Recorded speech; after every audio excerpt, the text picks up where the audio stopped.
Hey guys, Alexei here with Remax Performance in Harrisburg.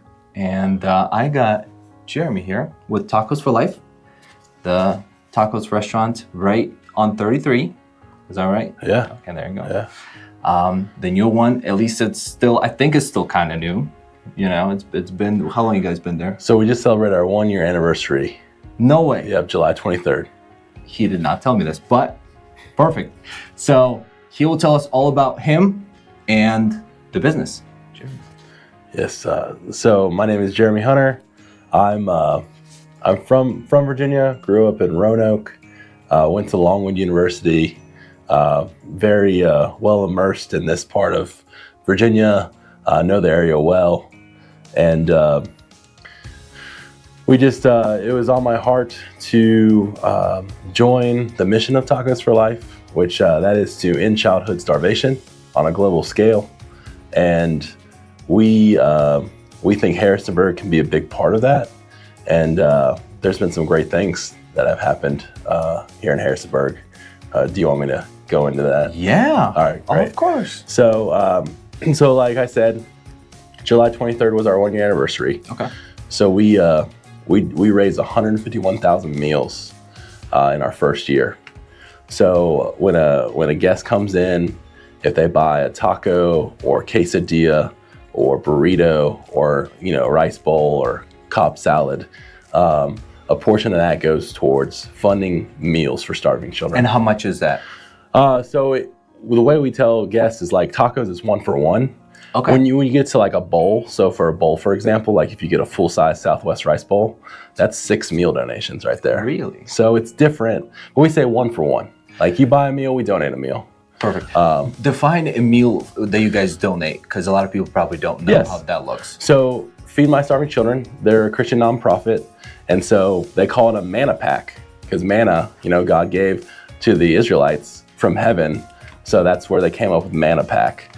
And so, they use it to spread the gospel. Like that's the whole reason FMSC was born.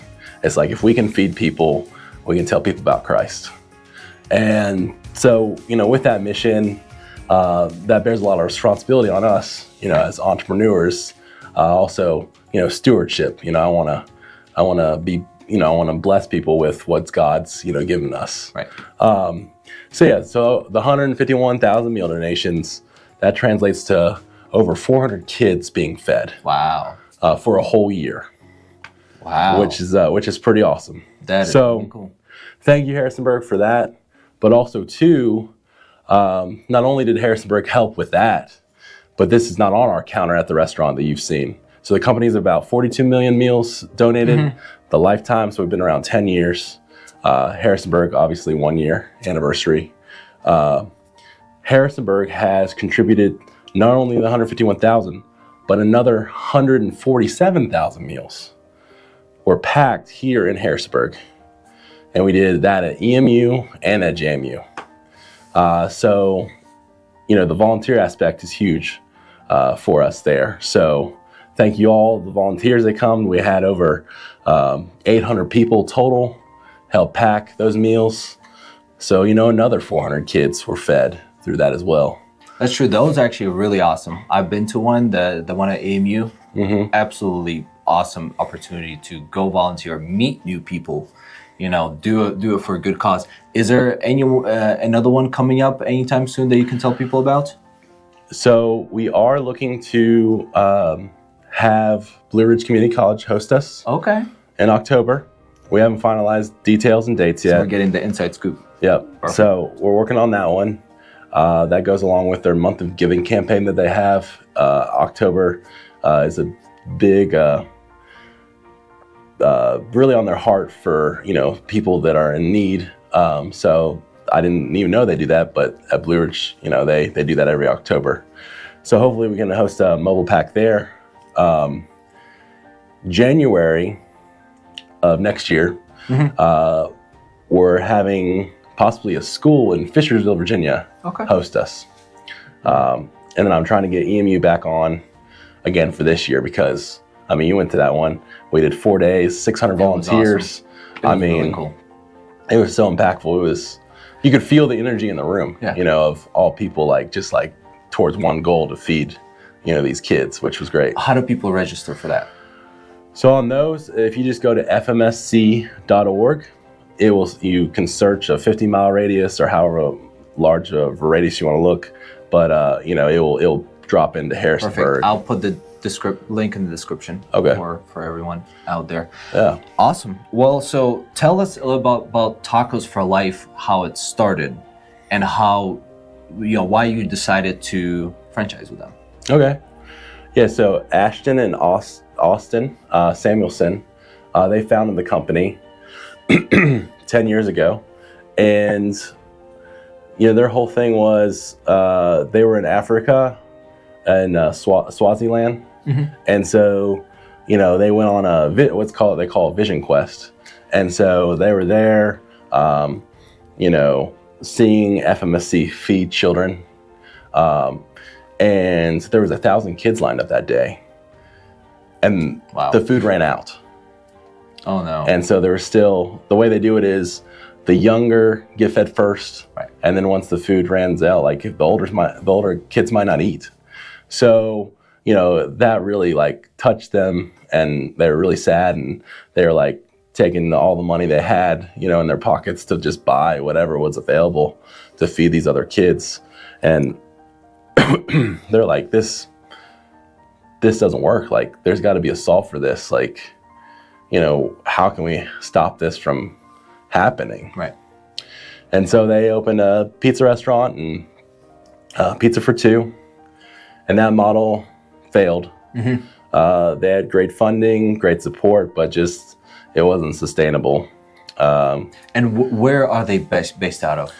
So Conway, Arkansas is the original Tacos for Life, and they have 9 franchise stores, or excuse me, 9 corporate stores in Arkansas, and then everything else is a franchise store. Gotcha.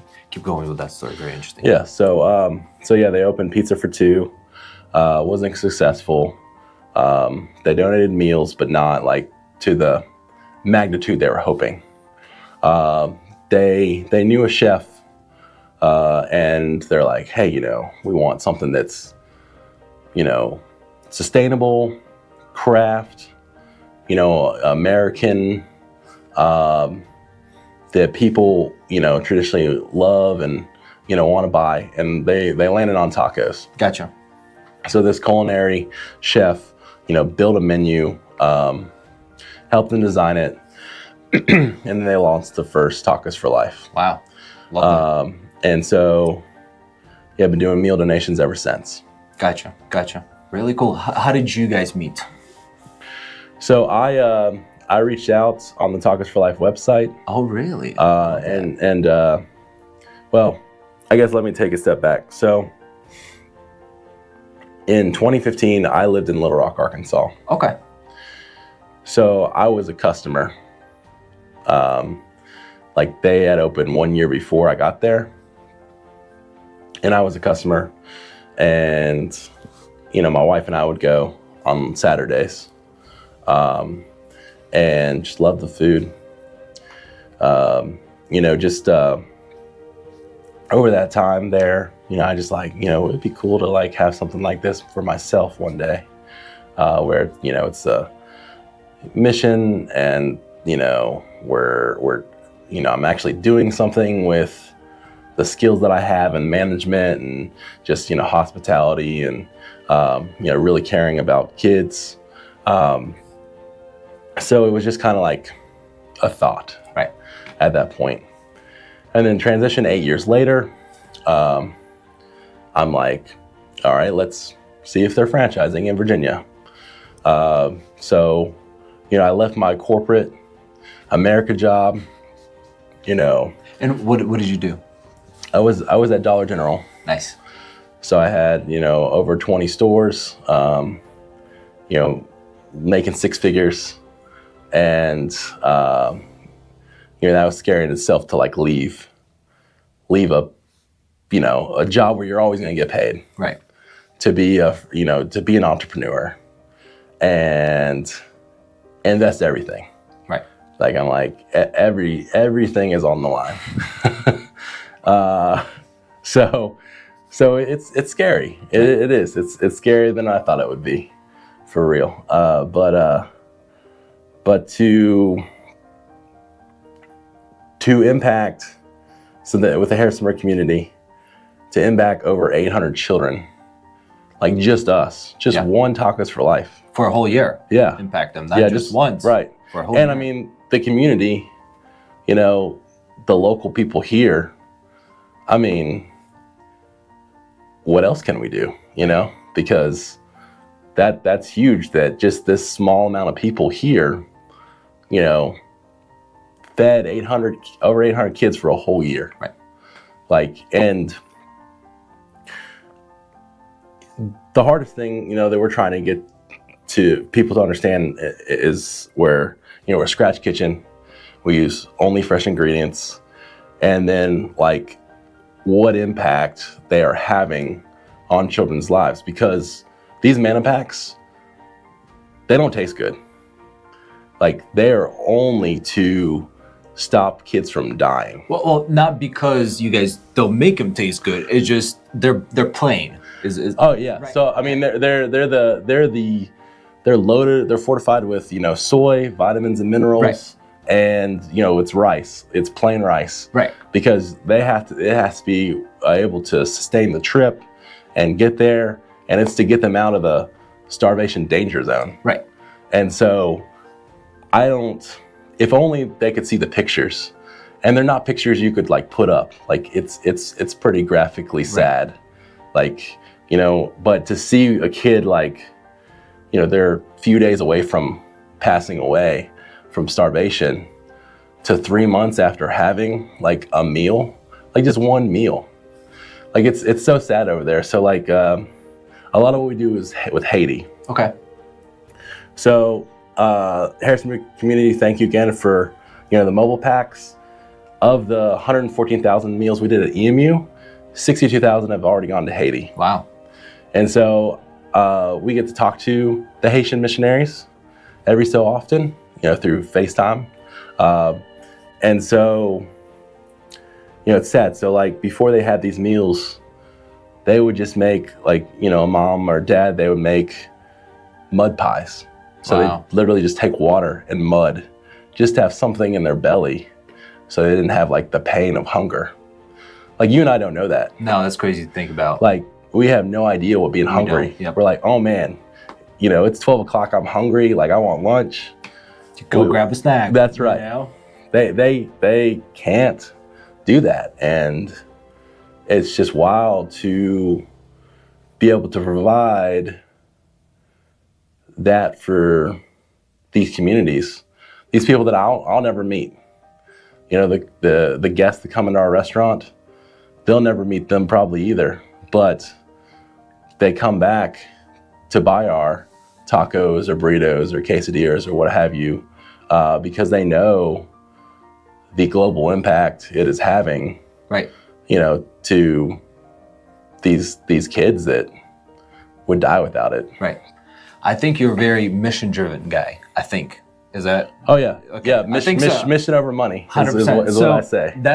So that's the perfect segue into a question. Then, what is a 5 to 10 year plan for you guys in this area? Is it, hey, we want to make the money, which I don't think that's the case, or do we want to donate certain amount of meals, or do we want to do certain amount of food drives like you did at JMU, EMU? Yeah. So kind of my goal is to do 2 mobile packs a year. Okay. So we got that accomplished last year.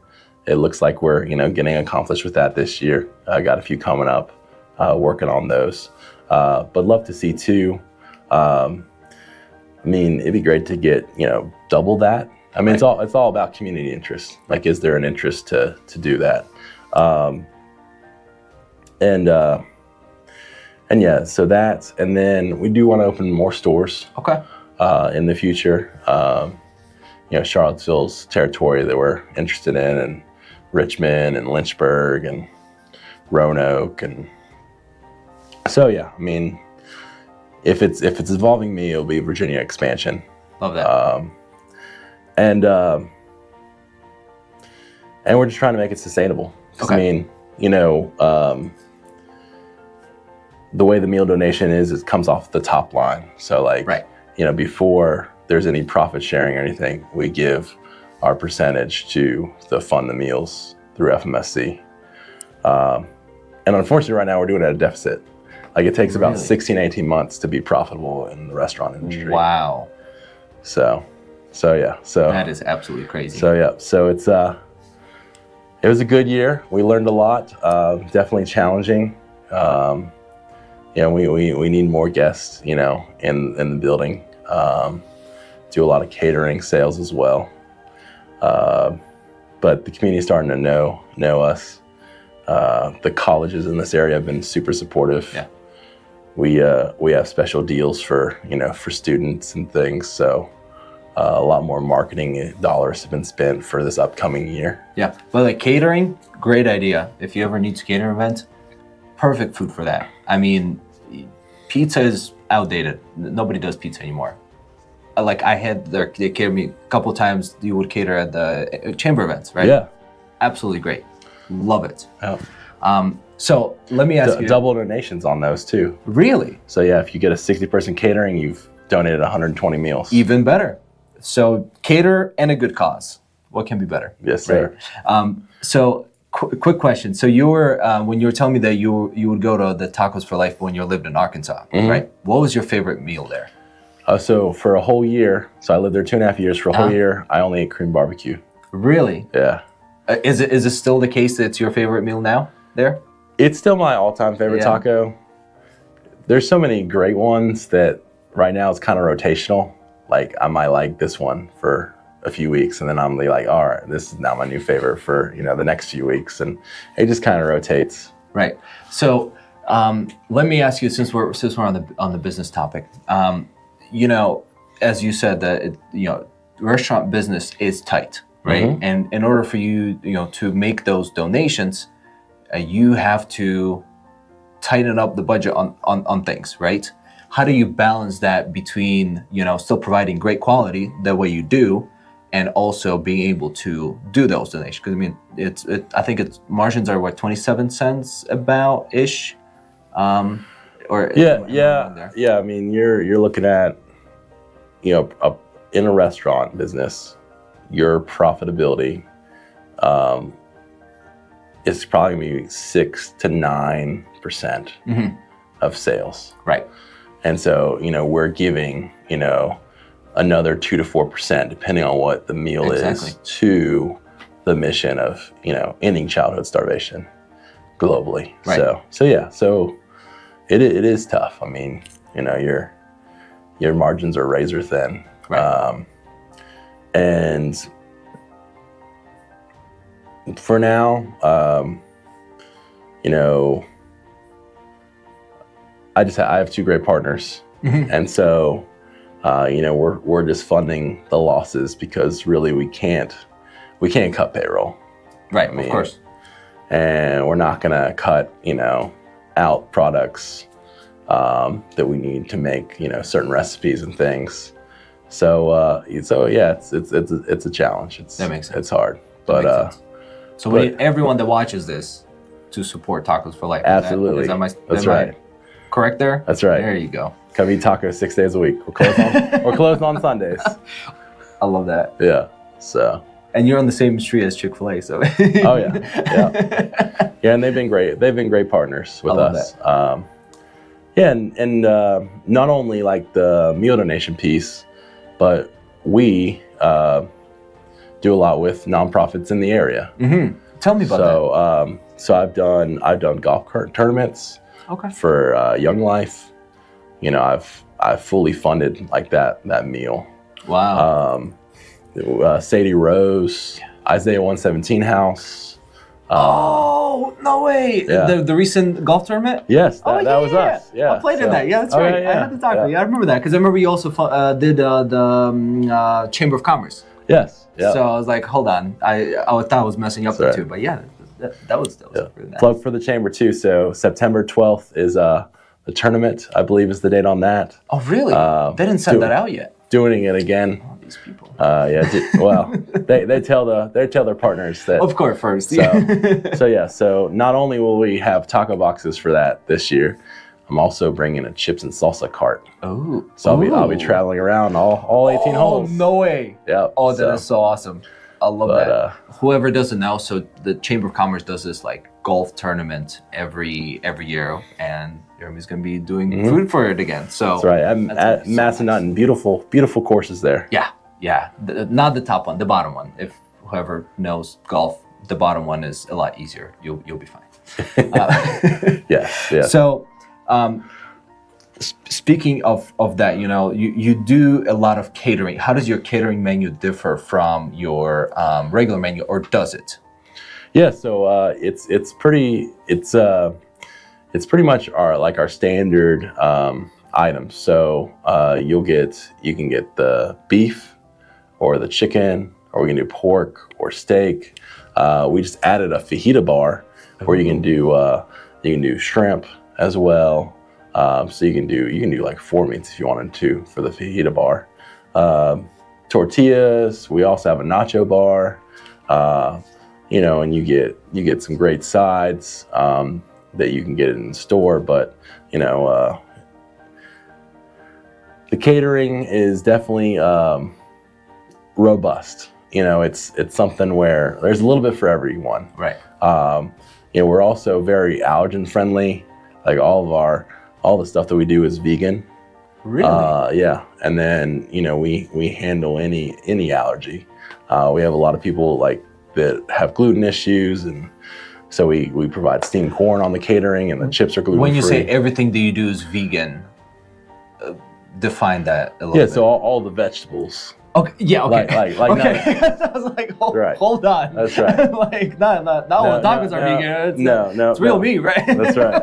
Yes. Yeah. No impossible.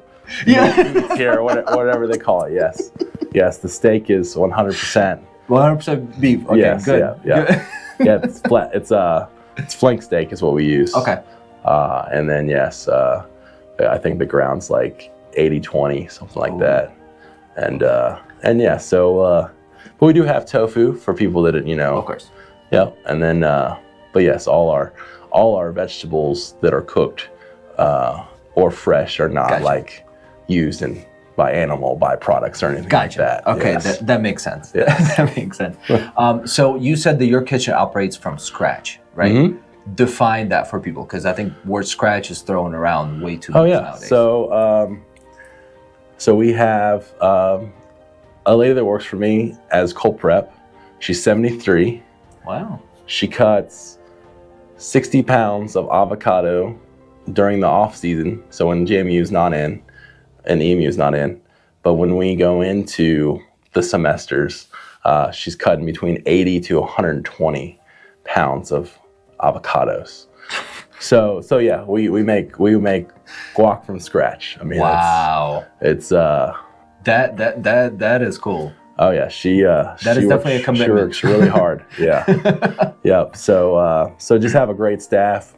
We have a hot prep guy. So we get 80 pounds of beef, and it just comes in, those logs like you would buy at a store. And, we cook it and season it and brown it and get it ready for service. So yeah, and we build everything. Like our sauces are all made in house, and sauces are so good. Yeah. I even, by the way, not a plug, but I was there with my brother-in-law, and the person who was taking our order even gave us a couple sauce things to try, and I was like, this is awesome. This feels like a family, right? It doesn't feel like I'm in a franchise, store. Yeah. Hey, try this. It's give us spoons. We tried it. I'm like, wow, okay. Yeah, every business is a small town business now. You can't pull anything over on customers these days. Because you have so many social platforms. True. I listen to a lot of entrepreneurial podcasts and things, and they were talking about how in the 90s, you had all the infomercials. Right. buy this, product, and will change your life. And you buy it, and you're like, oh, this thing My broke. life is still the same. That's right. Yeah, this thing broke. A few days later, but there was no way to tell people like, hey, I bought this, and it's no good. So like tons of people would buy it because no one was able to communicate with each other. Now you're like, hey, that was, that food wasn't good or that product wasn't good, and you can tell everyone about it. Right. So yeah, it's really important that we take care of our guests, and my team is 100% behind our product and the mission. Right. Great thing that you went there. So what have you noticed when you're hiring, right? The fact that you're a mission-driven company, has that seen an impact on the people that you're hiring? Yes. So we have had people that we've had people from all walks of life. Mm-hmm. A lot of it. So to take it for one step. So one of my partners, he is from Lebanon. Okay. And I know you're from a war-torn country as well. Right. So he left Lebanon during the Civil War, and he was one of the starving children. Really? And so for him, him joining me on this mission, and he's my CFO, but him joining this mission he was one of the children starving. So his family fled Lebanon. That's crazy. To the United States. And then we have just multiple diversity. I wish I knew a lot more Spanish, but I have 10 people on the team that is their first language. Right. And they know English very well, but it's just nice to have that, that diversity on staff, and they're teaching me. I wish I'd done more in school for that.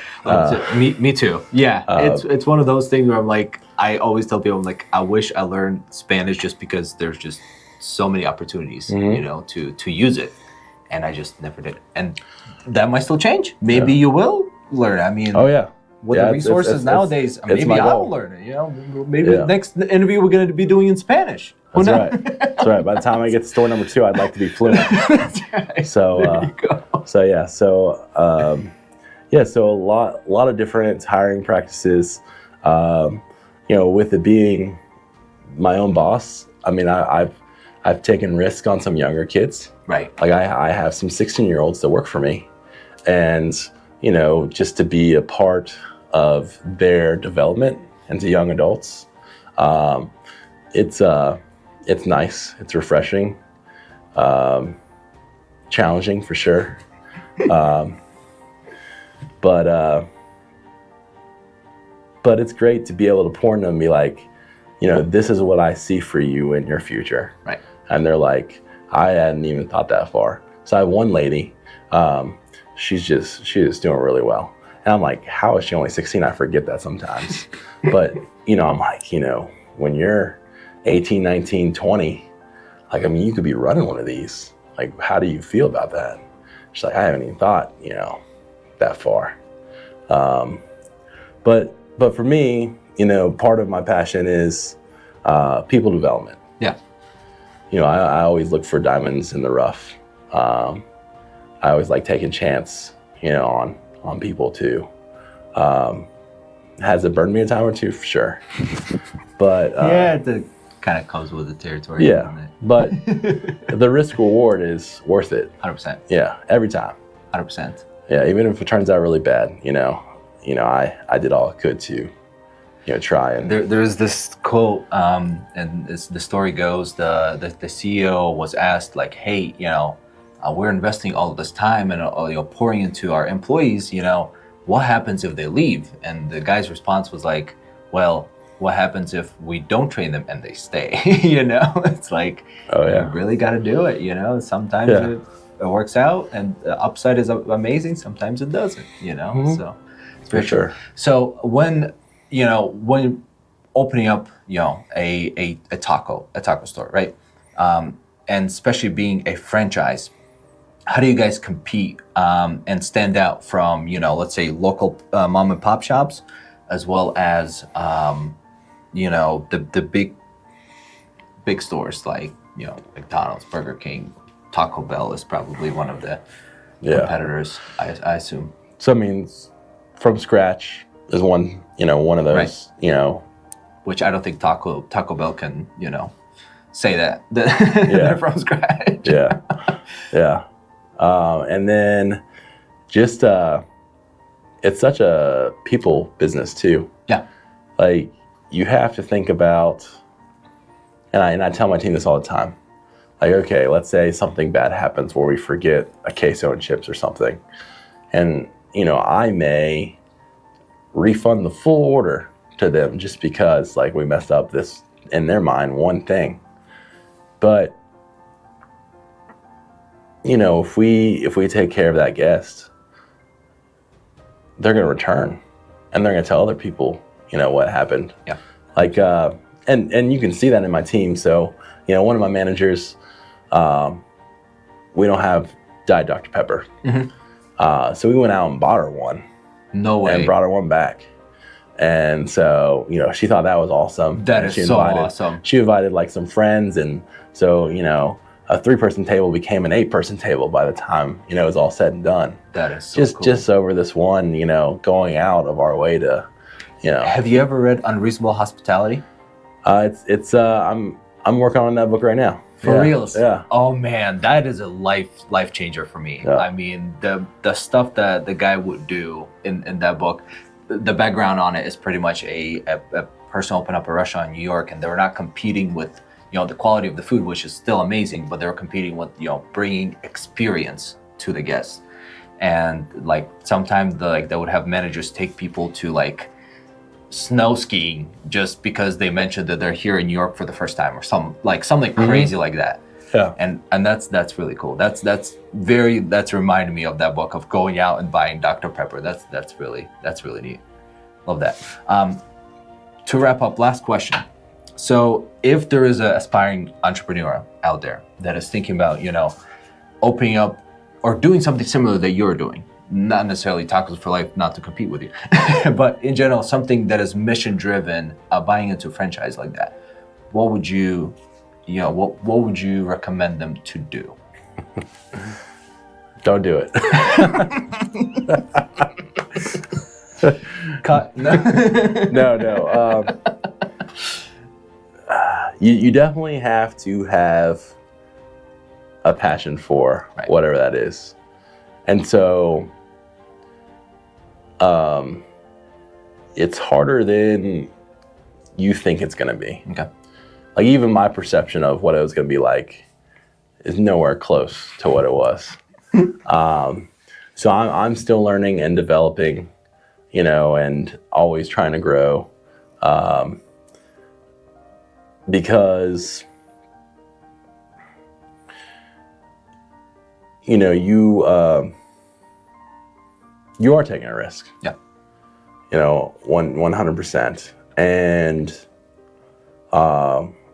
will it pay off? You don't know. Right. You give it your all. But yes, to be an entrepreneur, and I didn't know this percentage, but it's only 1%. Like that is the number. 1% of all people really become successful entrepreneurs. Wow. And it's and you never stop. Like for entrepreneur, there isn't a retirement. No. Yeah. Because you're not gonna get to a point where you're like, oh, I've given all I can give. Like, as a Christian, there's never a stopping point. There's never a point where I'm going to be the best person I can be. Right. Because we're pursuing to be Christ-like, and we're never going to get there. Right. I mean, I make mistakes all the time. Like, it's just, how life happens. Right. And, but in my heart,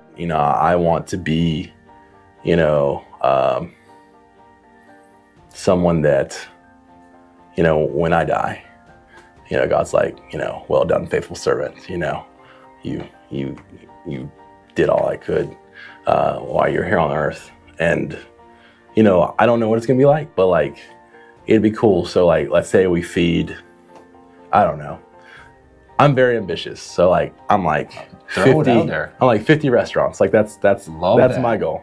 I love that. So 50 like restaurants, have that kind of going.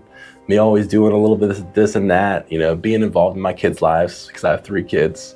But like, it'd be sweet that like at the end of my life, you just meet all the kids that were saved or something, Love that. That didn't die from starvation because they got that meal.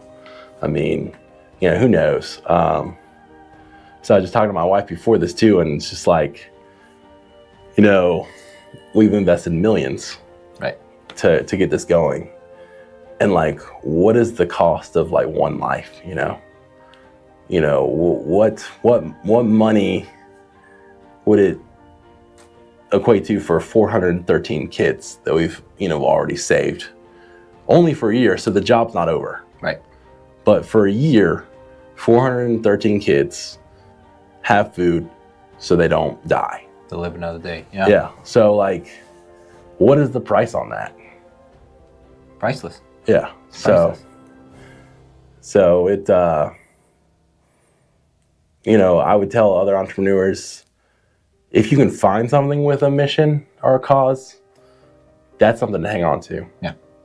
Because for me, no matter what's going on, I have that. Yeah. And there's days where that's all that I have because, something happened. Nothing is going your way. Right. Mm-hmm. And so I'm like, oh no, like, but, we fed, because on average we feed right now about 300 to 500 kids a day. Right. And so, there's days where, we just fed 300, but we fed 300. Like, I have to get out of my own way of saying, oh, woe is me, but we fed 300 starving children today. Right. Like, and not to lose sight of that. And, always have a focus. So, you can't just think about what's happening today. You'll be like, how does this impact, what you're building 3-5 years down the road? So, any entrepreneur out there that wants to like start their own thing, like you just got to think about, okay, today is rough. Tomorrow's rough. I might not make money for 5 years, but after year 5, right, gotta stick with it. You're like, oh man, now it's clicking. We're moving. Like, there you go. We're making an impact. And too, the hardest thing too about it too is being not in a corporation. Being my own LLC. I have 18 other people I'm responsible for. Right. So if I mess up and I can't pay them, what happens to their families? Right. That doesn't affect just you and your family. Right. It affects 18 other families. Because I've managed 300 employees before, but it's like, oh, someone else is cutting the check. Yeah. When it's you cutting the check, like it means even more. Yeah. Because I have to take care of those people too. Like it's my responsibility, to take care of them because, they matter a lot to me. Right. And, just on a personal level, it's just like, I want, I see their kids and, the face of my kids and just want to, be able that their kids are safe and they're taken care of and, I'm providing for them. And so it's twofold. Like, not only are we supporting kids overseas, but, the people that are in the restaurant that come to work every day and work hard. I mean, I got to take care of them too. There you go. Love that. How do people find you? So we are Tacos for Life Harrisonburg on Facebook and Tacos for Life Harrisonburg on Instagram also. Okay. Love that. And I'll put everything in the description, like always. Well, any closing words? Just to everyone out there, please come check us out. You'll probably see me up front, with a good smile and a warm greeting. And to the entrepreneur minded out there, if we call it the 3 H's. So heart, hungry, and hustle. Love that. So if you take those 3 pieces and you create what that means to you, and you live your day out that way, you'll get to where you want to go. Amazing. Thank you so much for coming. I mean, this was legit. I appreciate the insight on that. Yes, sir. Thank you. You're welcome. Cool. That was good. Yeah, man. That was really good. My goodness. You went deep on these. I love it. I absolutely love it. Like, I had chills going down my back.